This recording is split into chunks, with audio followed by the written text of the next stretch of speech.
사도행전 10장. 가이사랴에 고넬료라는 사람이 살고 있었다. 그는 그곳에 주둔한 이탈리아 경비대의 지휘관이었는데 선악이 그지없는 사람이었다. 그는 자기 집안 사람들 모두가 하나님 앞에서 예배하며 살도록 이끌었다. 뿐만 아니라 늘 어려운 사람들을 도와주었고 기도가 몸에 배어 있었다. 하루는 오후 3시쯤에 그가 환상을 보았다. 하나님의 천사가 옆집 사람만큼이나 생생한 모습으로 들어와서 말했다. 고넬료야. 고넬료는 자기가 헛개비를 보는가 싶어 유심히 쳐다보았다. 그러고는 말했다. 무슨 일이십니까? 천사가 말했다. 하나님께서 내 기도와 이웃을 돌보는 내 행실을 보시고 너를 주목하셨다. 지금부터 이렇게 하여라. 사람들을 욥바로 보내서 베드로라 하는 시몬을 데려오너라. 그는 바닷가에 있는 가죽 가공업자 시몬의 집에 묵고 있다. 천사가 떠나자 고넬료는 하인 둘과 경비대의 경건한 병사 하나를 불렀다. 그는 방금 있었던 일의 자초지종을 자세히 들려주고 그들을 욥바로 보냈다. 이튿날 세 사람이 그 성에 이를 무렵 베드로가 기도하러 발코니로 나갔다. 때는 정오쯤이었다. 베드로는 배가 고파서 점심 생각이 났다. 점심 식사가 준비되는 동안 그는 비몽사몽간에 하늘이 열리는 것을 보았다. 네 귀퉁이를 줄에 매단 커다란 보자기 같은 것이 땅바닥으로 내려왔다. 온갖 잡다한 짐승이며 파충류며 새들이 그 안에 있었다. 그러더니 한 음성이 들려왔다. 베드로야, 어서 잡아먹어라. 베드로가 말했다. 안 됩니다, 주님. 지금까지 저는 부정한 음식은 입에 대본 적이 없습니다. 두 번째로 음성이 들려왔다. 하나님께서 괜찮다고 하시면 괜찮은 것이다. 그런 일이 3번 있고 나서 보자기가 다시 하늘로 들려 올라갔다. 베드로가 어리둥절하여 그 모든 것이 무슨 뜻인지 생각하며 앉아 있는데 고넬료가 보낸 사람들이 시몬의 집 현관에 나타났다. 그들은 베드로라 하는 시몬이 그 집에 묵고 있는지 안에 대고 물었다. 베드로는 생각에 잠겨 있느라 그 말을 듣지 못했다. 성령께서 그에게 속삭이셨다. 세 사람이 문을 두드리며 너를 찾고 있다. 내려가서 그들과 함께 가거라. 아무것도 묻지 마라. 내가 보낸 사람들이다. 베드로는 내려가서 그 사람들에게 말했다. 여러분이 찾고 있는 사람이 나인 것 같습니다. 무슨 일입니까? 그들이 말했다.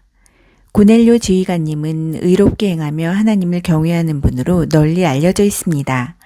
이 부근에 사는 유대인들 아무한테나 물어보시면 압니다. 그런데 거룩한 천사가 그분께 명하기를 당신을 찾아서 집으로 모셔다가 당신의 말을 들으라고 했습니다. 베드로는 그들을 집 안으로 들여 편히 쉬게 했다. 이튿날 아침에 베드로가 일어나 그들과 함께 갔다. 욥바에 있던 그의 동료 몇 사람도 함께 갔다. 그 다음 날 그들은 가이사랴로 들어갔다. 고넬료는 그들이 올 것을 기대하며 친척과 가까운 친구들을 불러서 함께 기다리고 있었다. 베드로가 문에 들어서자 고넬료가 일어나 그를 맞았다. 그러고는 엎드려 그에게 경배했다. 베드로가 고넬료를 잡아 일으키며 말했다. 안 될 일입니다. 나도 한낱 사람에 불과합니다. 당신과 다를 바 없는 사람일 뿐입니다. 그들은 말을 주고받으며 집 안으로 들어갔다. 고넬료는 모여있는 모든 사람에게 베드로를 소개했다. 베드로가 그들에게 말했다. 여러분도 알다시피 이것은 아주 이례적인 일입니다. 유대인들은 절대로 다른 민족 사람들을 찾아가서 편하게 어울리지 않습니다. 그러나 어느 민족도 다른 민족보다 나을 게 없다는 것을 하나님이 내게 보여주셨습니다. 그래서 여러분이 나를 부르러 왔을 때에 내가 아무것도 묻지 않고 따라온 것입니다. 이제 여러분이 왜 나를 불렀는지 들어보고 싶습니다. 고넬료가 말했다. 나흘 전 이맘때인 오후 3시쯤에 내가 집에서 기도하고 있는데 갑자기 내 앞에 어떤 사람이 나타나면서 방 안에 빛이 가득했습니다. 그 사람이 말하기를 고넬료야, 하나님께서 내가 드리는 매일의 기도와 이웃을 돌보는 내 행실을 보시고 너를 주목하셨다. 이제 너는 요빠에 사람을 보내 베드로라 하는 시몬을 데려오너라. 그는 바닷가에 있는 가죽 가공업자 시몬의 집에 묵고 있다. 고 했습니다. 나는 그 말대로 당신을 부르러 사람들을 보냈습니다. 고맙게도 당신은 이렇게 와주셨습니다. 이제 우리 모두가 하나님 앞에 모여 있습니다. 주님께서 우리에게 말하라고 당신 마음에 두신 것이면 무엇이든 들을 준비가 되어 있습니다. 그분이 복된 소식을 전하는 베드로의 가슴은 터질 듯했다. 이보다 더 확실한 하나님의 진리는 없습니다. 하나님은 차별하지 않으십니다. 여러분이 누구이며 어디 출신인지는 하나도 중요하지 않습니다. 여러분이 하나님을 원하고 그분의 말씀대로 행할 각오가 되어 있다면 문은 열려 있습니다. 그분은 예수 그리스도로 말미암아 모든 것이 다시 회복되고 있다는 메시지를 이스라엘 자손에게 보내셨습니다. 이제 그분은 어느 곳에서든 누구에게나 그 일을 행하고 계십니다. 유대에서 있었던 일은 여러분도 이미 알고 있습니다. 그 일은 세례자 요한이 전적인 삶의 변화를 전한 뒤에 갈릴리에서 시작되었습니다.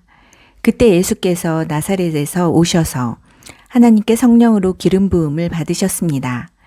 이로써 활동하실 준비가 되신 것입니다. 그분은 온 나라를 다니시며 사람들을 도우시고 마귀에게 짓눌린 모든 사람을 고쳐주셨습니다. 예수께서 이 모든 일을 하실 수 있었던 것은 하나님께서 함께 하셨기 때문입니다. 우리는 그 일을 보았습니다. 유대인의 땅과 예루살렘에서 그분이 행하신 모든 일을 보았습니다. 예루살렘에서 사람들이 그분을 십자가에 매달아 죽였습니다. 그러나 하나님께서 사흘째 되는 날에 그분을 일으켜 다시 살리시고 나타내 보이셨습니다. 모든 사람이 그분을 본 것은 아닙니다. 그분이 공개적으로 누구에게나 드러나신 것은 아닙니다. 하나님께서 미리 신중하게 증인들을 택하셨습니다. 우리가 바로 그 증인들입니다. 그분이 죽은 자들 가운데서 살아나신 뒤에 그분과 함께 먹고 마신 사람들이 바로 우리입니다. 그분은 이 일을 공개적으로 알리는 일을 우리에게 맡기셨습니다.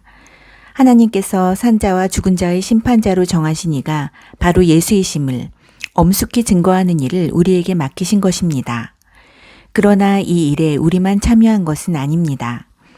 그분을 통해 죄를 용서받는다는 우리의 증언은 모든 예언자의 증언이 뒷받침합니다. 베드로의 입에서 이 말이 떨어지자마자 듣고 있던 사람들에게 성령이 임하셨다. 베드로와 함께 온 믿는 유대인들은 믿기지 않았다. 유대인이 아닌 이방인들에게 성령의 선물이 부어지는 것이 도무지 믿기지 않았던 것이다. 그러나 분명한 사실이었다. 그들은 이방인들이 방언으로 말하고 하나님을 찬양하는 소리를 들었다. 그러자 베드로가 말했다. 이 벗들에게 물로 세례를 주는데 이의가 있습니까? 이들도 우리와 똑같은 성령을 받았습니다. 아무런 이의가 없자 그는 그들에게 명하여 예수 그리스도의 이름으로 세례를 받게 했다. 그들은 베드로에게 며칠 더 묵어가기를 청했다.